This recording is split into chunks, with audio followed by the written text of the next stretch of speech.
Well, good evening and welcome. Professor Emeritus Marilyn McMenamin, AM, the generous donors and supporters of the Queensland Conservatorium, Griffith University and its Research Centre, ladies and gentlemen, it's my very great pleasure to welcome you to the 2017 Queensland Conservatorium Research Centre Professorial Lecture. My name is Bridie Bartlett and I have the great honour of serving as Director of the QCRC here at the Con. I'd like to begin by acknowledging the traditional custodians of the lands upon which we are gathered here tonight and to pay my respects to their elders past and present. Now, each year, QCRC is proud to host a vibrant and diverse program of public events, conferences, lectures, research activities, visiting scholars and support schemes that spark research within the conservatorium walls and beyond. And we're very delighted to be sharing this special occasion with you here tonight. QCRC is also proud of its unique and very distinctive position in the heart of a leading conservatoire, but also a university that has such a strong social agenda. This allows us to combine cutting-edge creativity and artistry with cutting-edge approaches to social inclusion, social engagement and social justice in our research.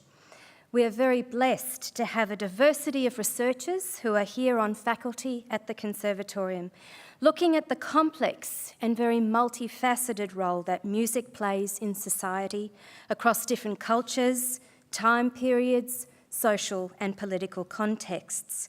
And tonight is a very special highlight in our 2017 program. And our featured speaker is one of those researchers and faculty members who has contributed towards the field of music research for well over 30 years. Professor Peter Roennfeldt is well known and respected as a scholar of Queensland's music history. No doubt many of you have enjoyed reading his most recent books, Northern Lyrebird, The Contribution to Queensland's Music by its Conservatorium 1957 to 2007, or maybe Madame Melalieu, an inspiring musician and her legacy for Queensland. And possibly his latest book on the history of the Brisbane Chorale might be on your summer reading lists and following its highly successful launch just last week. Now, there are many remarkable things about Peter Roennfeldt. While many musicians and musicologists have turned their gaze and attention to far-off lands, Peter has shown an unwavering commitment and indeed joy in focusing on the rich musical heritage we have right here on our doorstep in Queensland. Because of Peter's work, many significant cultural icons, institutions, musicians and supporters of Queensland's musical history are not lost to time, but have been carefully and meticulously documented and then celebrated for the important contribution that they have made to our state. The impact of Peter's work has not only been felt by researchers and musicians in our field, but the community far more broadly. As an accomplished musician, Peter has ensured that the musical heritage of Queensland, and indeed beyond, has not remained dusty in the archives, nor in the hands of a select few expert musicologists, but rather brought to life in creative and imaginative realisations and performances of works for audience members to appreciate and enjoy. He has an enviable memory for detail and capacity to draw together numerous pieces of information, people and places in an impressive, rhizomatic kind of way. Tonight, Peter will draw on his extensive experience in publishing books, articles and papers relating to Queensland's music history in order to highlight the importance of creativity and lateral thinking in telling stories from our very own backyard. Would you please join me in welcoming Professor Peter Roennfeldt.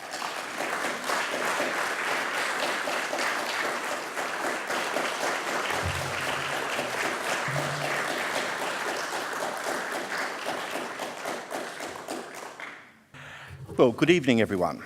Let's start with a song.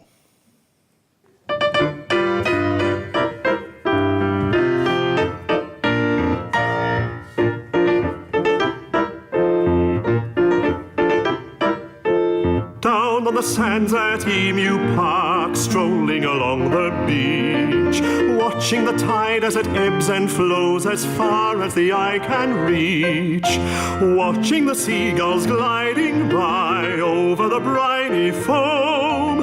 There with the girl that I love best, that's where I like to roam.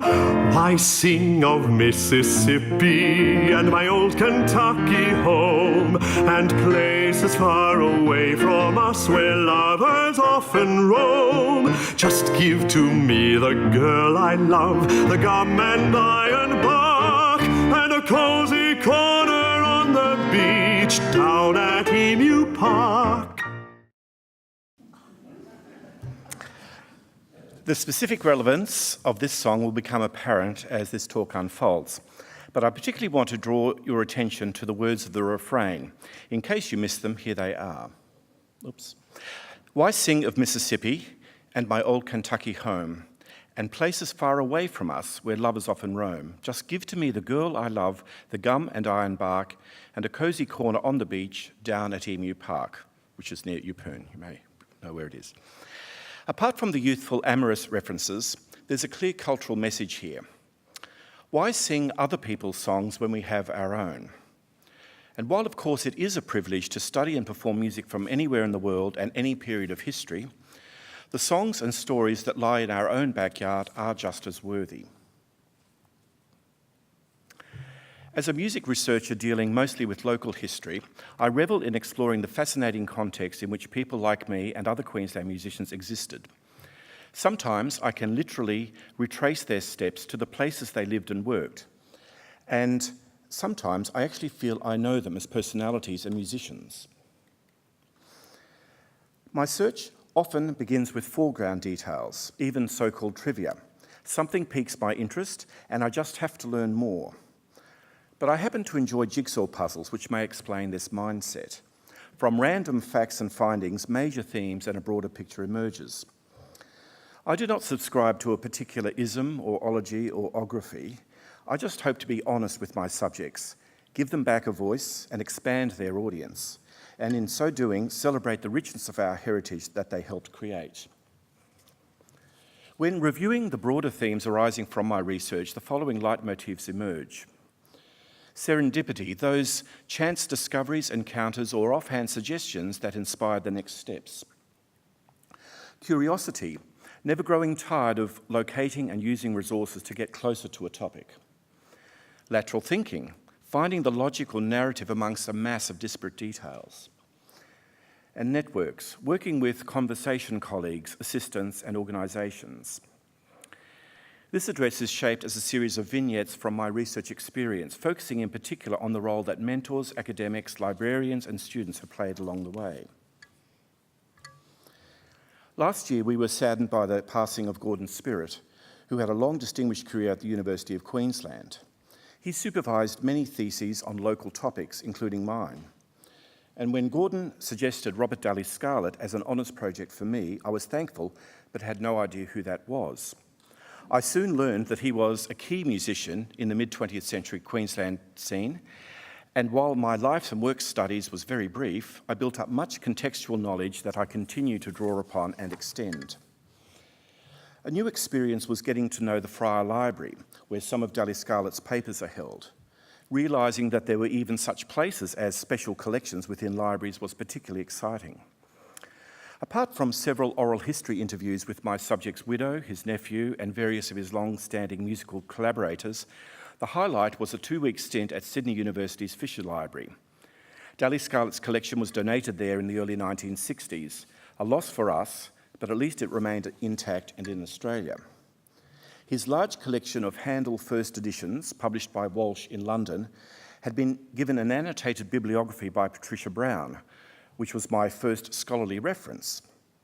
I finally met her at Gordon's funeral last year, so could thank her personally for documenting this major holding. And Fisher Library still values it today, as you can see. In Daly Scarlett's papers, I found a very special letter, dated 24th of May, 1953, from Joan Sutherland. In it, she thanks him for his introduction to John Barbarolli. She gives early career updates and gives notes on post-war Britain and preparations for the coronation happening that very week. And there I was handling this letter myself. No white gloves though. I'm not sure if they were invented yet. This was one of the many moments when I realised just how exciting it was to be in contact with primary sources. Back in Fryer Library, I found his press cuttings book, including his 1920 article about the need for a conservatorium in Queensland. Dally Scarlett's unstinting advocacy was key to the long campaign that I documented in some detail in my first book, over 30 years after that honours project. I was also able to draw some historical parallels, such as when Sydney Conservatorium's founding director spawned a state orchestra. And when Dally Scarlett reviewed the Sydney Symphony's visit to Brisbane in 1959, he recalled the New South Wales State Orchestra's visit of 1920 and the impact that had made on local aspirations, just as our own new conservatorium was already doing. After completing my honours, I was also invited to write the article for the Australian Dictionary of Biography on Robert Dally Scarlett, again initiated by Gordon Spirit. At the time I took this in my stride, but it was definitely a major gift in terms of getting started in the world of academic publishing. Years later I realised what a privilege that was. So various items held in special collections discovered nearly 40 years ago continue to be useful. And these experiences showed me that local research is accessible, the resources are available, librarians can help, and it's all very exciting. I still visit the Fryer Library in its more commodious location for other projects. This next vignette is a case, literally, of one set of doors closing and others opening. When the State Library was dismembered and closed for major renovations in the mid-2000s, the Conservatorium was fortunate in being loaned its music collection, both the specialist staff and much of the score collection. Happily, this institutional relationship had many mutual benefits. This period coincided with the early years of my directorship of the Conservatorium, so when an official approach was made by music librarian Laurel Dingle about a value-adding collaboration, I was involved in deciding whether to participate or not. When hearing the proposal to document in sound some of Music Queensland's digital scores, it was a no-brainer. I happily coordinated a project including students, staff, alumni and the Brisbane Chorale. And in early 2006, we launched the website of newly created audio recordings from the Music Queensland collection. In preparation, I reviewed all 70+ pieces, with my colleague Adele Nisbet singing the vocal lines. Our short list of 20 works coincidentally includes several significant early Queensland musicians, like Samuel George Benson, William Arthur Cafflish, Percy Breyer, Richard Thomas Jeffries, and George Sampson. There were also 4 female composers and poets, Esther Lewin, Edwina Marion Edkins, Rita McIver, and Lorna Maud Harrison. Some key popular music figures such as Billy Maloney were also represented. Our selections fell naturally into themes ranging from the Federation movement, the Boer and Great Wars, domestic lifestyle, to a selection of place name songs, and here you see some of them. Indooroopilly. I would love to have gone to that gorgeous Christmas pantomime where it was sung. Coolangatta, the place to be. And Sandgate, the charming waltz song. And if you look in the text of that one, I think the girls at Sandgate, who were very sweet, had stories to tell. There were also some serious concert pieces for piano or voice. State Library staff had already researched copyright owners and some of the pieces' reception history and shared their findings with me. It was interesting to learn that Sampson's A Federal Song helped turn around the Federation debate in Queensland and Western Australia in the 1890s. Also to discover local poets like James Brunton Stevens, whose Australian national anthem was set by R.T. Jeffries. And also to become aware of the pre-Federation aspects of the Boer War in Brothers in Arms. And war's immediate aftermath is seen here in Hear Our Soldiers Cry. And the cover of this sheet music gives some very rich detail. Listed here are the various participants, the singer Brodie Breeze and organist Percy Breyer, whose Love's Reverie we also recorded. I accessed press coverage of the event where this song was probably premiered, at Prime Minister Billy Hughes's conscription speech at the Exhibition Building on 4 October 1916. The electric atmosphere, including thronging crowds several hours before, and warm-up music, including this song, national anthems of the Allies, and variations on Rule Britannia played as a euphonium solo. The link to the Exhibition Building's organ, later relocated to the new Brisbane City Hall in 1930, was also intriguing. You would have seen yet another image of this instrument in the publicity for tonight. As well as the piano accompaniment version, which is found on the library's website, we also recorded this song at City Hall using only those registers available on the organ before its enlargement, so a real attempt at authenticity.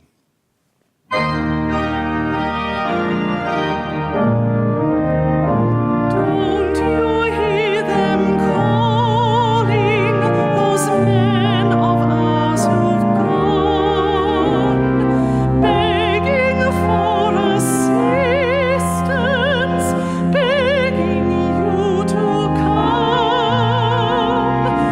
Women, do your duty and help our men to go.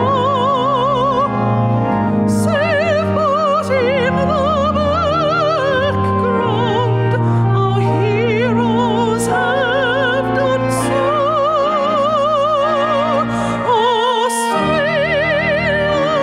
Australia, hear our soldiers cry. Help, oh help them in their need, and do not question why. Honor and glory, brave boys who now will show,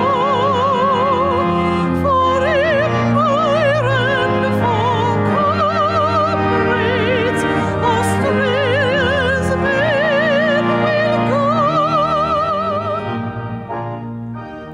So having moved to other research areas after UQ, including music of the South Australian Germans for my master's thesis, this project in the early 2000s brought me back home to Queensland's music, where I have stayed ever since. And all thanks to the State Library, who initiated the idea. We've also collaborated with the library through some student research workshops, hoping to inspire the next generation as well. In addition to the Music Queensland recording project, and particularly in relation to the Conservatorium's 50th anniversary in 2007, I saw my tenure as director as an ideal opportunity to document its history and build an archive for the future. We amassed a large collection of materials, programs, photographs, prospectuses, annual reports, none of them a complete set, but a very good start. And despite several campus moves, water damage, some impulsive shedding of old stuff, things took shape as we built our archive. My first self-assigned task was to complete the press coverage that was commenced by honours student Liz Sims for her dissertation a few years prior. So with much searching online on Trove and many, many hours of microfilm searching at the State Library, I think I've located all remaining major items, about 10,000 in all. The survey of press coverage also revealed long-term trends in the arts media, with nearly everything being worthy of reporting, but up to a certain point in time. The early 1980s seems to have been the high point, when the arts in the Courier Mail had pride of place on page 2. Since then, other priorities have taken over. And these images here are interesting because they show both our Gardens Point building and the South Bank building under construction. I don't think those images are very often seen. The National Library in Canberra also holds collections of papers of our two early piano lecturers, Rex Hobcroft and Larry Sitsky, and also Patrick Thomas, who was a council member on the Conservatorium while back in Brisbane in the 1970s when he was chief conductor of the QSO. I was able to interview each of them in due course, and finally also there were the papers of Ernest Llewellyn, who as leader of the Queensland State String Quartet here in the 1940s, wrote a proposal for a conservatorium in 1947 for consideration by the state government. Much of this project evolved logically, but I also learned what can happen when institutions don't value their history. Before our 25th anniversary in 1982, Conservatorium librarian David Barkler had collected memorabilia and also interviewed inaugural director William Lovelock.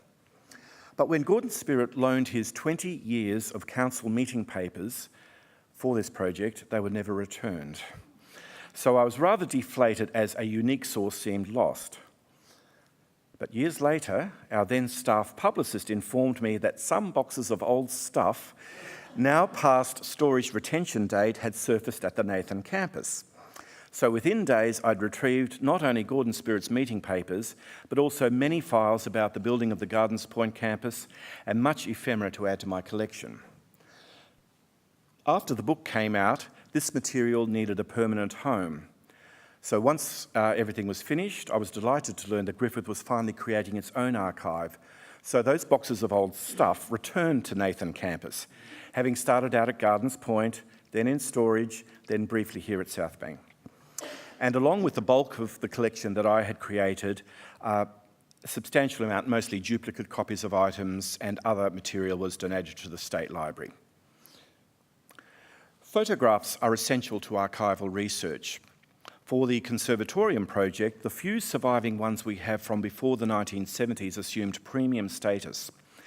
Our first building, up to 1975, the South Brisbane Municipal Chambers, was distinctive if somewhat ill-suited. The large hall was used for all major activities, so most of the photos that remain were taken there. Rex Hopcroft gave me this small photo of the foundation staff taken before opening day. It was hard to identify where it was actually taken, but after studying site plans of the building in the Queensland State Archives, I decided it was on the Graham Street side of the auditorium. But the men were perched on something. I finally worked out that this was the newly built stage, which yet did not extend to both side walls. Here we have a publicity photo from 1970 after the stage was extended, and if you look carefully, you can just see the stain in the wood at the front tells you it was an addition. The subjects in this picture include Geoffrey Crellin, later Melbourne Symphony Orchestra's principal oboist, so knowing his student years helped me confirm the date. And the extensions and all the changes to do with the building are documented in great detail by the Works Department, and their memos are held in the State Archives. So there I was joining some dots again to make sense of these images. This image shows the hall in performance mode. What was possibly the Australian premiere of Malcolm Williamson's The Happy Prince, one of the Con's first full productions, with a cast of music education students and Margaret Russell in the title role. Note the limited space with extra staging, those ubiquitous rotary fans and fluorescent lights.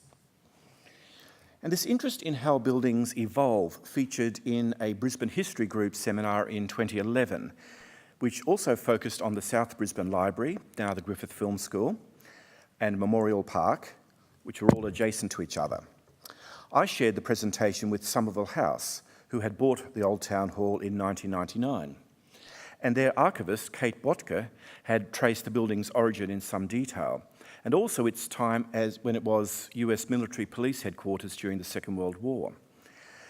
She found images in Washington, D.C., including soldiers on parade, sandbags out the front of the building, and what looks like here, a court-martial in progress. And a court-martial did actually happen there in 1944. Post-war, the building was converted into apartments for local government staff. My article on the history of this building, in all its usages, is currently under review. This project involved some architects' life stories, including the designer, John Murdoch, who later became Commonwealth architect in Melbourne and Canberra, and John Hitch, who lived there after the war. His modern Scandinavian furnishings even got the building featured in Home Beautiful.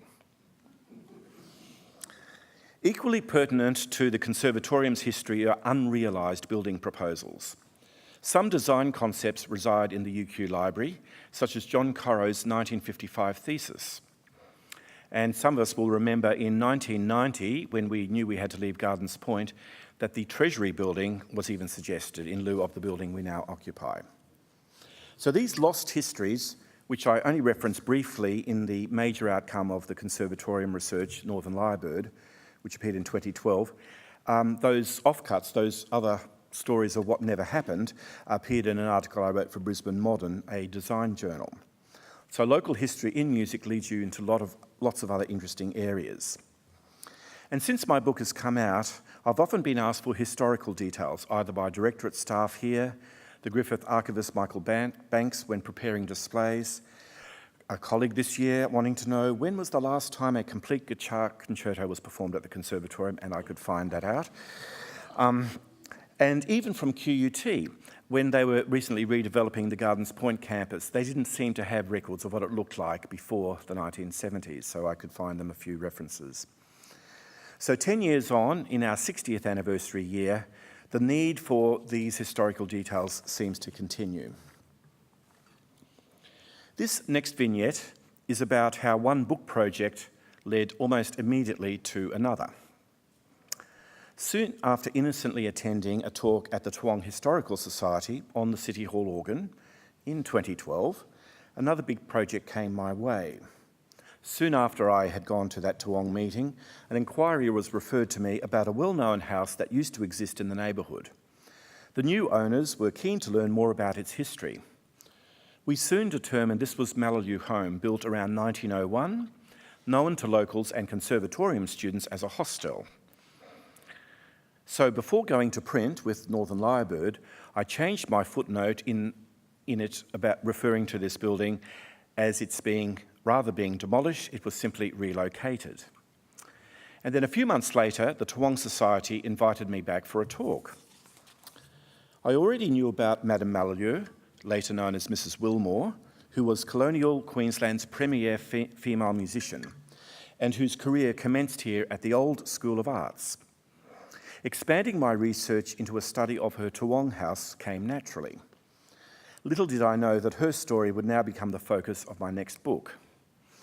Again, I realised that pictures of buildings have important stories to tell.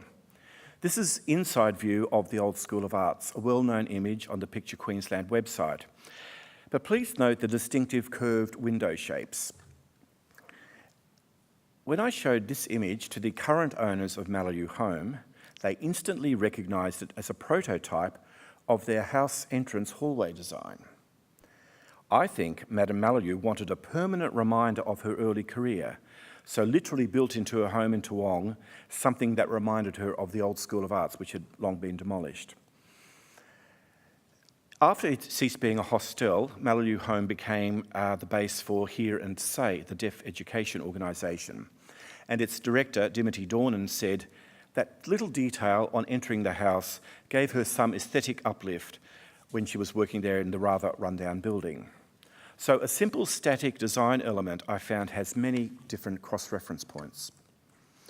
Other images also illustrate another important aspect of my story on Madame Mallalieu. This long-lost photo found its way to local organ builder Simon Pearce completely by chance. It just turned up. We believe it to be the only image of Mrs. Wilmore playing the Willis organ around the time when it was installed in 1892.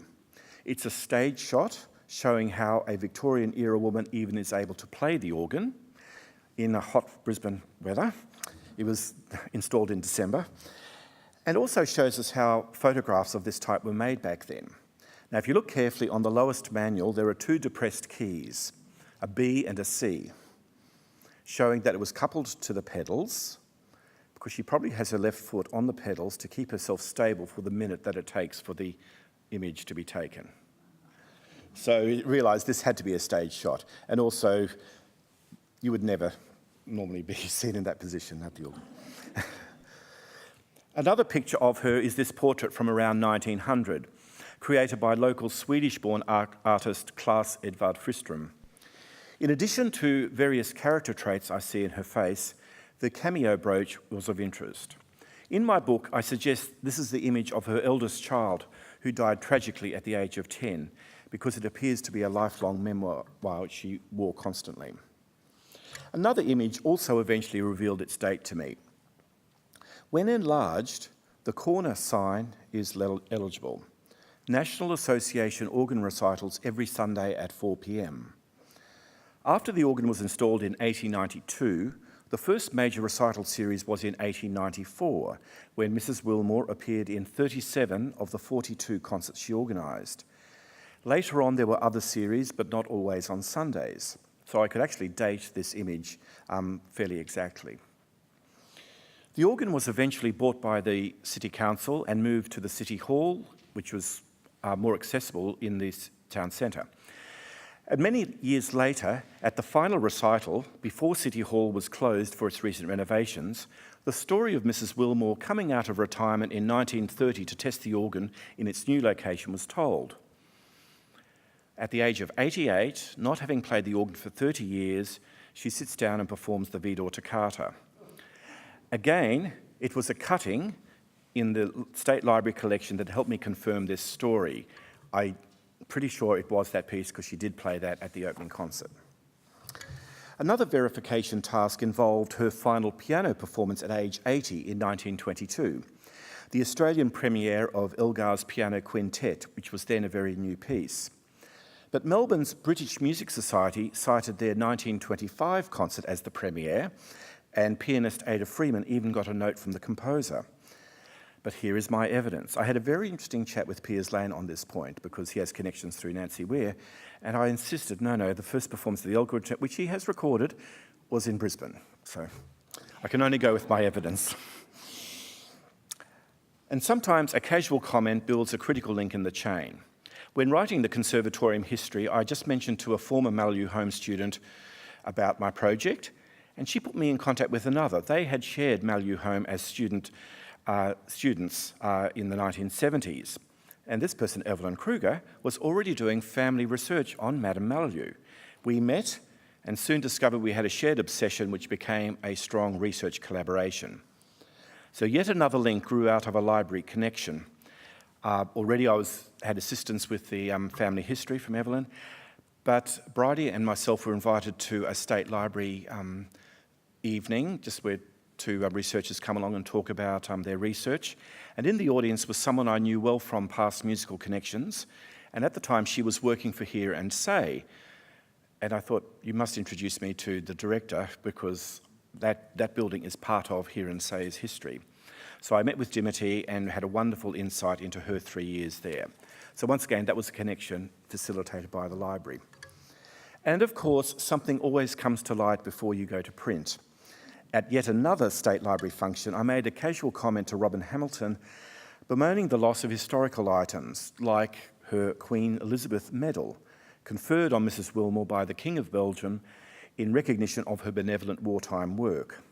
And Robin responded, "Oh no, it's on my desk waiting for the World War I treasure wall display." So I went in there next day, got my photo so that could appear in the book.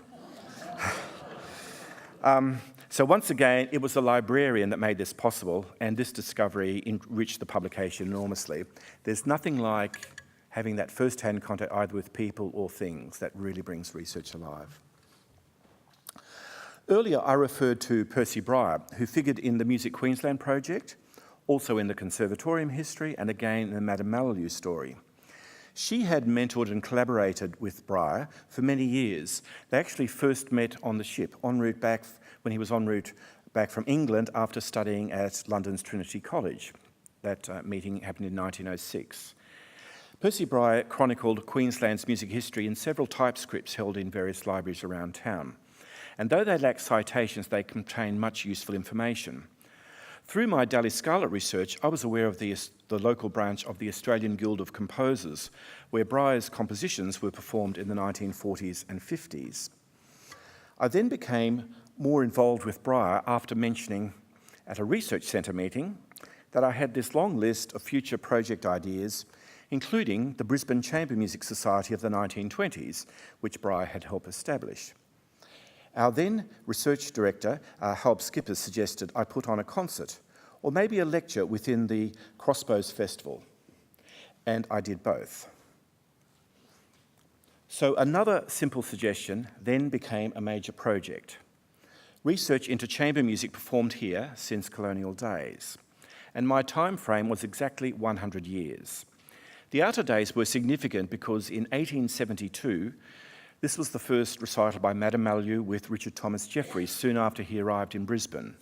And 1972 was the completion of Main Hall, which became Musica Viva's major concert venue for over 20 years. So that research led to a series of 3 articles published in Queensland Review.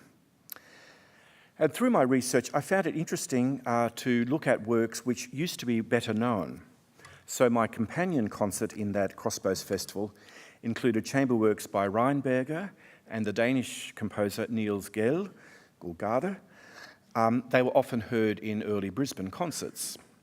I was also keen to investigate the Sonata for Violin and Piano in G minor, composed in 1929 by Percy Breyer for the Brisbane Chamber Music Society's first concert. And from the Friar Library manuscript, I created a new edition, resulting in the first performance since the 1950s of what I believe is the oldest surviving piece of chamber music composed in Queensland. Later, my critical edition with CD recording was published by Wirrapang with colleague violinist Margaret Connolly, and it was incidentally recorded by David Spirit, son of my honours supervisor.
In preparing the critical notes, the violinist who premiered the work also became a subject of interest.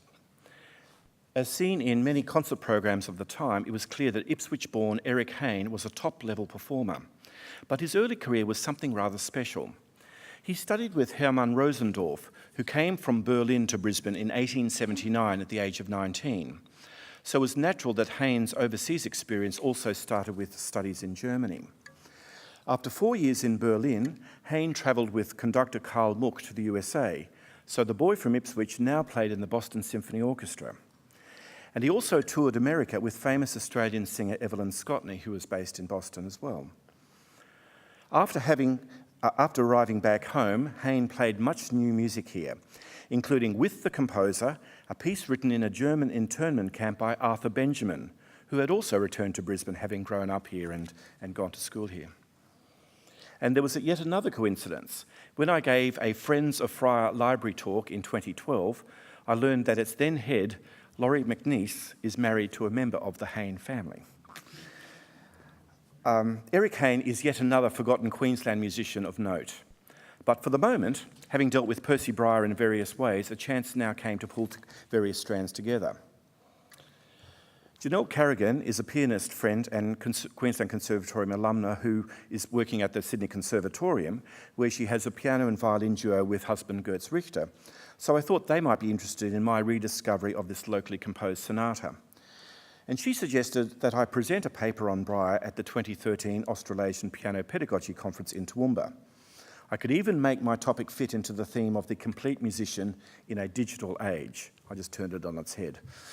Went pre-digital. And even then, I was not yet done with Mr. Breyer. For a talk on the music heritage of St Mary's Kangaroo Point a few years ago, I played a piano solo that Madame Mallew performed in an 1878 church fundraiser. The local choir sang Australian Anthem by R.T. Jeffries, which you saw before, and I also found an organ solo by Percy Breyer, who was also at that church briefly, which I edited and had published. The organ has kept appearing in my various research projects, and I've been provided with another audience in my capacity as patron of the Organ Society of Queensland. So on the basis of my Mallew and Millmore work, I spoke at the National Conference of the Organ Historical Trust of Australia at St Andrew's Anglican Church, South Brisbane. And going into that church, I can't forget hearing my first St Matthew Passion performance there in 1973 by the Conservatorium ensembles, and it seemed like such a big church back then. And there were 160 performers. I don't know where they fitted. A broader interest in local organ recitals inspired an article for the Organ Trust's journal. I determined through that research that in the 1890s we had 10 or more resident organ recitalists, and in 1894 alone there were at least 2 organ recitals per week, including those at Albert Street Church under S.G. Benson. And the critics would complain when only a small audience of about 300 attended. And some events drew 1,000 or more. But they were the biggest show in town. There weren't orchestra concerts and that kind of thing very often. Just last week, we launched my third book, Brisbane Chorale, Our Journey, a project which had been discussed for some years.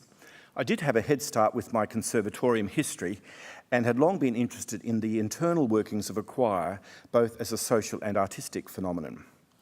My personal links to the chorale also provided much insider knowledge, as being its accompanist was one of my first jobs on returning to Brisbane after 7 years' absence in late 1985, and that led to a 5-year involvement playing and conducting. No particular anniversary was the catalyst for this book, although it appears coincidentally during the Conservatorium's 60th anniversary year, and so it helps once again to embellish at least one part of our institutional history. What I learned is that despite many performances of standard or newer repertoire, the real gems of insight live still on within the membership. And as before, I found that oral history aspects are the most rewarding. And thanks are also due to Anne Tanner. Because of her archival work, for once, I had a ready-made resource to work with. This next vignette is a little bit different to the rest, but there is a common theme in that this research was based upon music that was performed here locally.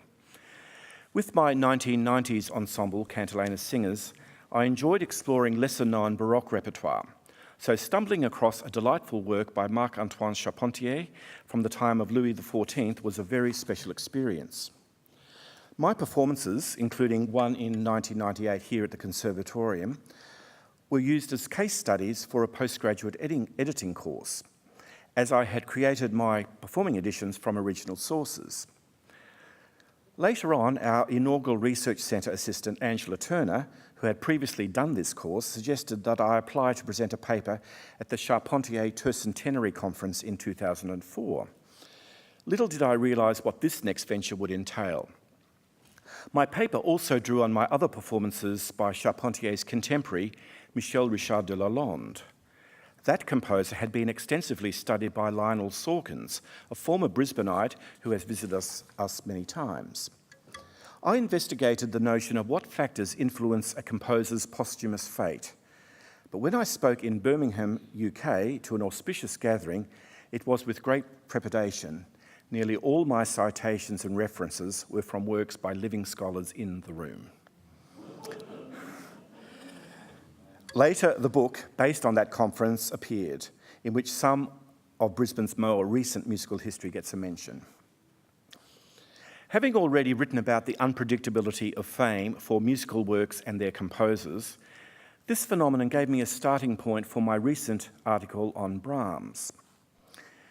Writing for the scholarly online journal, The Conversation, requires a style free of jargon or even citations, but it should be well grounded in current scholarship. But my writing program notes over many years provided excellent grounding for that task. Performing his piano quintet in G minor again this year after 4 decades of being familiar with it, I was intrigued to learn that it was played by the composer as his Viennese debut in 1862. Through my prior Queensland music research, I'd also learnt that this very piece was for many years the only chamber work by Brahms heard in Brisbane, at least until after World War I. And there remains a huge amount still to be done. At a national conference held here in 2013, a debate arose whether the grand story of music history still remains relevant. At the time, I missed my chance to say that, at least in Queensland, much has yet to be captured, even for a first time, let alone those next layers of interpretation. A reference was made to Roger Cavell's 1967 book, Australia's Music Themes of a New Society, which is now 50 years old, and whether we needed an updated telling or retelling. And I'm pleased to say that I recently submitted my chapter for the forthcoming anniversary book, focusing on concert music in Brisbane from colonial times up to World War II. I'm sure that had I not put forward an idea, there'd be very little about Queensland in that book. Later this year, the Brisbane History Group will be presenting a seminar on the broad field of professional education in Queensland prior to the establishment of a local university. I will be presenting a paper on musical training, drawing upon the various stories of our local pioneers, and that will also lead to a book chapter. But for Queensland's music overall, it might be a useful model to consider Andrew McCready's book. He was my master's supervisor in Adelaide, and this book came out around the time of South Australia's 150th anniversary in 1986. It's an anthology of thematic chapters, and it's a very good source. Our local music is also worthy of a book, and there's much work by many people, not just mine, but many others, which could provide a foundation. I've also been working on the history of Albert Hall, a major inner-city venue which opened in 1901, which was demolished in 1969 to make way for the SGIO, now the Suncorp building. This is a very fascinating image, isn't it, taken from the City Hall clock tower, and you can still see Albert Hall there next to the church. We have a number of former venues that were once the place where music came to life here, and each of them has a fascinating story. This recurring theme in my research into music venues, in particular those that were custom designed for performances, also provides my idea for a history of Main Hall. So much of Brisbane's musical history is tied up in that singular building when it functioned as a performance venue for 30 years up to 2002. Other ideas I have on my list include a biographical anthology of about 30 early Queensland musicians, the contribution of local German musicians up to World War I, histories of various organisations such as the Austral Choir and the Musicians Association, and government initiatives such as the State Opera Scheme and the ABC Brisbane Singers. I think there is much more to be told, and we should keep working at it to make sure these stories are told. Pride in our own local history gives us an impetus to get out there and do it, and I'm pleased that there are a number of research students I'm currently working with who are doing their bit too. Your past never leaves you. I found this very interesting. Once published, you are out there and you can't escape it. Just in the last few years, Samantha Owens, formerly of UQ, wrote an article on Dally Scarlett. I knew very much about his Handel Medal, awarded by the Halle Handel Society in the 1930s, but I did not realise, as she then revealed, that he was part of a pan-German movement to spread German culture around the world. And also, just last year, a researcher from Central Queensland University contacted me about Dally Scarlett because she's writing on the writer Gwen Harwood. And back to those recurring leitmotifs that I mentioned earlier. I mentioned serendipity, and as you heard, having the right topic offered to me at the right time got me started in the first place. But also being in the right place and position at the right time gave me an entree into that Big Music Queensland project. Curiosity, accepting the challenge of recreating forgotten popular music or Baroque works, that's interesting in itself, just to find music that used to be well known. And also, I do some family history as well, but I think we as musicians, we should want to know more about our professional family. Lateral thinking, finding those places where one can explore and also present one's discoveries. As you've seen, I've presented and been published in rather unusual situations. And making links across all these different topics. The more you work in a field, the more you see the connections. And networks, being open to reminiscences and suggestions. I mean, that one comment at a research centre meeting got me going with all that chamber music research. And following up on leads. We hear of proposals for books would we like to submit an idea, and one often thinks one is too busy, but I thought, no, that one I will do, and it is going to come to fruition. When I started at the Conservatorium 30 years ago, research was not the high priority it has now become. I tried to keep up my profile at conferences, but often I felt like an outlier, and internally here it didn't seem to matter so much whether I kept researching or not. When I became acting director in late 2002, the first challenge put to me by Pro-Vice-Chancellor Marilyn McMenamin, who's here tonight, was to respond to the university's new research agenda, where research centres would be significant. That rather scared me at the time. What did that mean? But one of the highlights of my tenure was to see our initial dreams come to fruition, and also, as a colleague, to see it growing each year in its national and international profile. So, having captured the Conservatorium's first half-century in my first monograph, it's possibly too soon for the next part of the story to be written, and it will probably be someone else's job to write it. But with changes in media and how we retain memory or not, will make that task rather different. But in the meantime, it's been fascinating to see events and changes of the past decade, mostly now from a back seat or a side window. And as I've often said, everything boils down to the people involved. And as I hope to have shown tonight, in music we are very much individuals, but we do share a collective, if diverse, outlook on the arts. And finally, I wish to thank the Research Centre, in particular its director, Riley Barclay, which itself is approaching its 15th anniversary this year, for being a catalyst, not only for events like tonight, but for giving music research in Queensland all the support it deserves. I finish by paraphrasing those words of E.T. Shawley, which you heard right at the beginning. Let us continue to sing our own songs and also write our own stories. Thank you.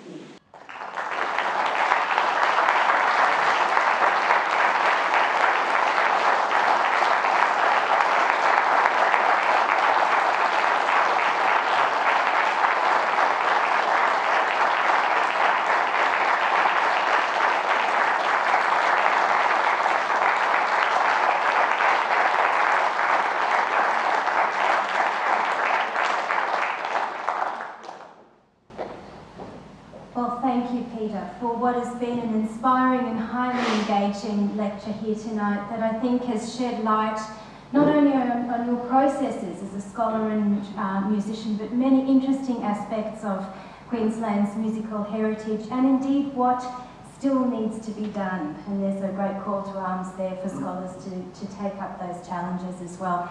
And certainly as the Conservatorium celebrates its 60th birthday, we are indeed very blessed to have you in our midst here to share your expertise with us. So Peter, thank you so much for what's been a wonderful, wonderful professorial lecture this year. I'd like to just share a token of appreciation with you now.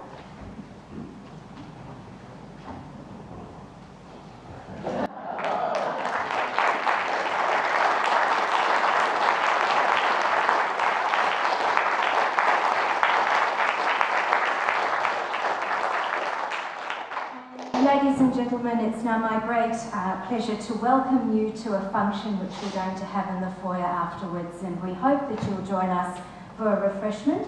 And Peter says he's very happy to take questions and to follow up threads, or maybe this might spark something new. Peter, you better be ready. So we'll let Peter have a drink and then we'll look forward to continuing the conversations. But before we adjourn, I'd just like to thank the Conservatorium and its director, Professor Scott Harrison, as well as Michael, Sarah and the operations team, and Len, Steve and Christian for our tech support tonight, and those people have really helped make it happen. Thanks also to Natalie Lewandowski-Cox for her meticulous attention to detail and the planning to ensure tonight runs smoothly. My many thanks, of course, to the QCRC Executive and the Comms Executive for their continued support, And last but not least, thank you all for coming out tonight to celebrate this special occasion with us. And thank you once again, Professor Roennfeldt, for a wonderful talk.